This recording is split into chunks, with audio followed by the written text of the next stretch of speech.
You know that feeling when you're climbing the ladder of success, you're working so hard, and then you finally get to the top, only to realize it's been leaning against the wrong wall the whole time? That's the exact gut-wrenching feeling Stephen R. Covey tackles in his legendary book, The 7 Habits of Highly Effective People. So today, we're going to dig into the foundational mindset shift he says is absolutely essential for any real, lasting change. All right, let's kick things off with the problem that honestly many of us know all too well, even if we can't quite put a name to it. Covey gives it a name, the hollow success. You get the promotion, you hit the sales target, you finally achieve that thing you've been chasing for years, and you expect this huge rush of fulfillment, right? But instead, it's just quiet. There's this nagging emptiness, a huge gap between the shiny exterior of your life and how you actually feel deep down inside. I mean, listen to these. These aren't small things. These are deep, painful fractures in a person's life. And they really go to show that all those quick fix, life hack solutions we see everywhere, they just don't cut it. So what's the real root cause of this epidemic of hollow success? Well, the answer might actually surprise you. To get to the bottom of this, Covey went on this incredible quest. He dug through over 200 years of success literature, books, articles, essays, you name it, and he found something absolutely fascinating, a fundamental shift in our very definition of what it means to be successful.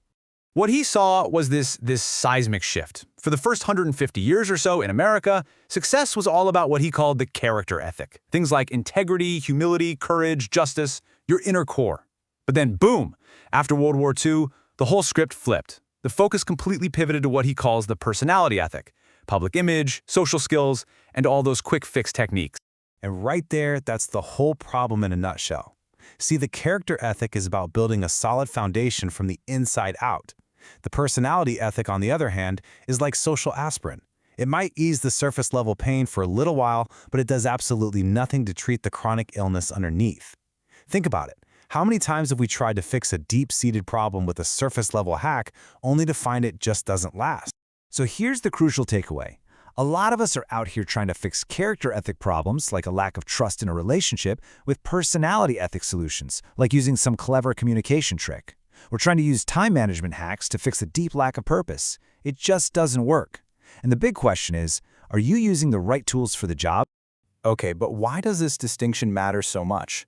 Because it goes to the absolute heart of how we see the world. So let me ask you this. What if the problem isn't your effort or your attitude? What if the problem is the very map you're using to navigate your life? You know, we all have these maps in our heads. Covey calls them our paradigms. They're the lenses we see everything through. Just think about a time you were so sure about something, and then you learned one new piece of information that just completely flipped your entire perspective. That sudden flash of understanding? That's a paradigm shift. Now, I love this analogy he uses. Imagine the sheer frustration of trying to find your way around Chicago, but somebody gave you a map of Detroit.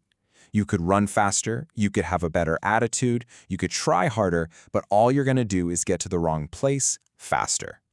Covey argues that the personality ethic, it gives us the wrong map for life.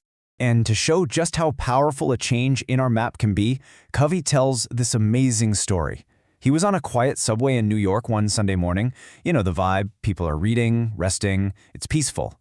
And then a man and his children get on, and suddenly that peace is just shattered. And can you just feel that? In that single instant, everything changes. The irritation, the judgment, the anger, it all just vanishes. It's replaced immediately by this wave of compassion. The kid's behavior didn't change at all, but Covey's paradigm, his map, did.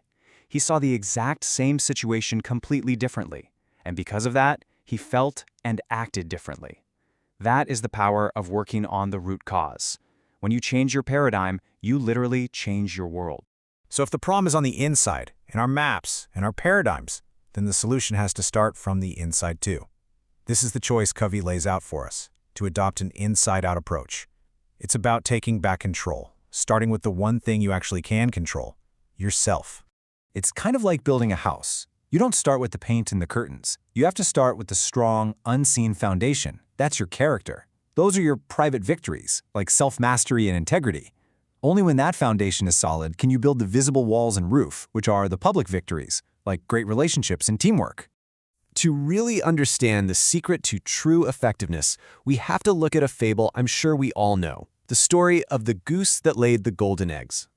This fable is so brilliant because it captures the core of effectiveness in one simple idea: the P/PC balance. You need both the P, production, which are the golden eggs, the results you want, and you need the PC, production capability, the goose itself. Think about your own life. Are you so focused on producing results that you're forgetting to take care of the very things that make you productive? Your health, your mind, your relationships, your goose? See, taking care of that goose, your own capability, it all begins with a fundamental choice. It's the very first habit, and it's where the rubber really meets the road.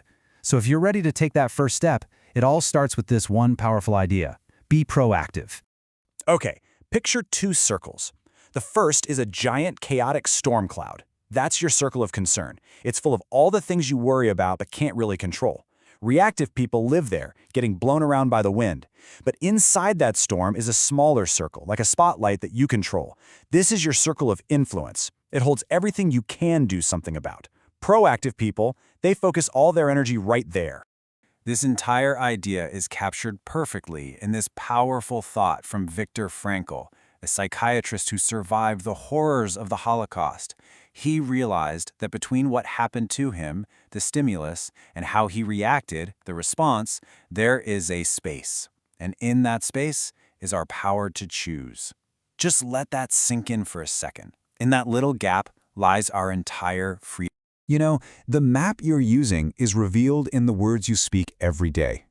Reactive language passes the buck. It gives your power away. Proactive language takes responsibility. So here's a little challenge for you. For the next 24 hours, just listen to your own language. And every time you catch yourself saying, "I have to," try replacing it with, "I choose to." And just see how that feels. Because ultimately, every single day, every single moment presents you with this choice. Will you be a product of your circumstances, focusing your energy on everything you can't control? Or will you be the product of your decisions, focusing on your freedom to choose? Will you let life happen to you, or will you happen to it? The choice is always yours.